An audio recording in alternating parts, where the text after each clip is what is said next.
Welcome back, folks. We're finishing up this hack on this Counter-Cade. Trying to put in a real joystick. This is a Sanwa JFL joystick, your standard joystick. Nothing fancy. Bought it from DIY Arcades. They helped me kind of look into seeing what's going on and realizing this, my friends, does not exist. So I should have used a 4-pin to 4-pin and it would have been so much simpler.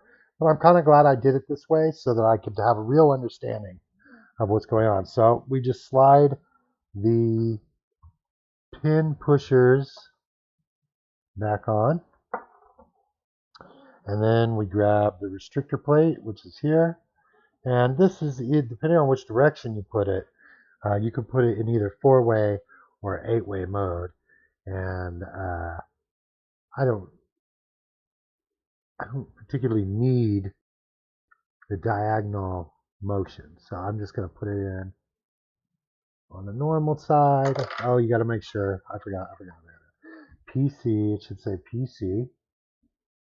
And it should face up. There we go. Okay, so we're popping in here. Click in. Good. Good, good. Oh man, that might work after all. I didn't realize. See, that makes a lot more sense. Yeah, and you could look at, I'll do one more pan in here or one more zoom in. You can see the soldering job was okay, but this little casing took a ton of beating.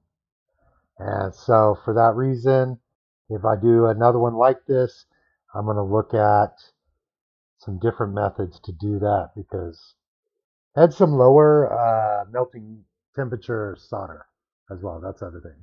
So ultimately what I had to do is take this post, there's a gap there, and you snip it. Just snip it and create the gap.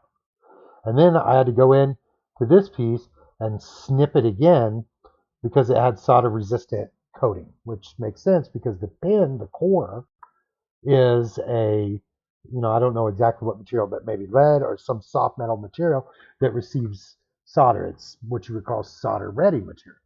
And so by snipping a section, a tiny section here, you can see the dip. Let's see if I can get the dip. You can see the dip.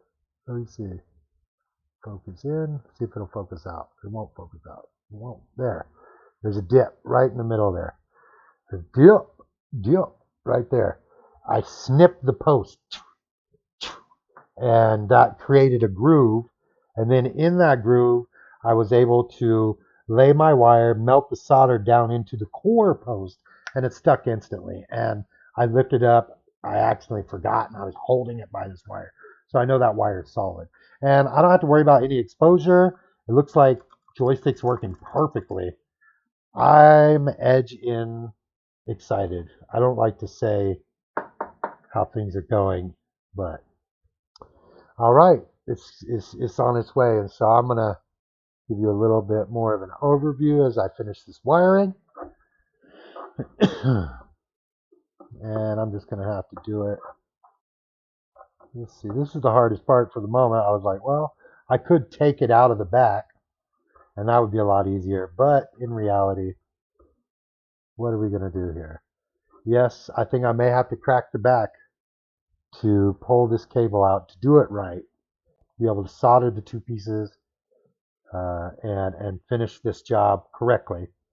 That's exactly what I'm going to have to do. But so that is our joystick actuator. Up is restricted, down still works, so that's fine. I think having to be able to push up and right or left, that gives you a solid location. And it just clicks so fast, it's so good. I'm very stoked on this. So, all right, I'm gonna kick off this video, and then I'm gonna flip it. Or you know what? I'll just do it right now. It's so easy. Flip this bad boy. And here we go. Give you another aerial view. That right there.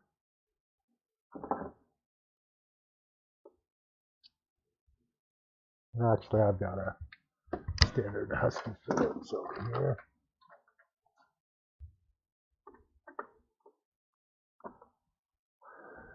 And, this video is going out on Twitch, YouTube, Facebook. I've even working on trying to do some Instagram live stuff through Duck Nuts. I don't know, Duck something. But that has not been working out all that well. So we're taking the back of the cab off. We're going to speed through this part because I've been through it when I did my investigation piece. I went ahead and took it off. Moving on off to the joystick side. And you have to actually mod that thing. That's crazy. I'm thinking like a 4-pin to 4-pin, you could just do the wires. And it wouldn't be near as big as an invasive deal. So I'm going to come in here. It's probably a little bit darker than out there. But you can see, I'm going to rotate up. You can see inside the motherboard right there and is protected, which makes sense.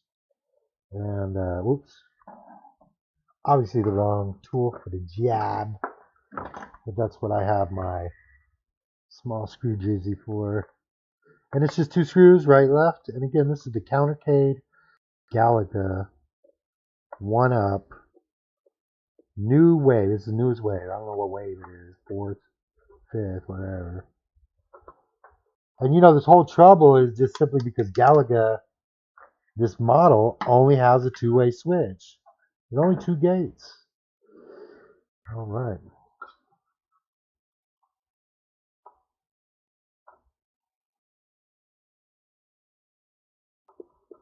Okay. Pull this is the power cord for the motherboard. And we pull it off. You want to roll it forward from the top down because there's all these attachments. I mean, you'll see it'll come loose to a certain point, but then you have to wiggle it just a slight bit. Don't get too much movement.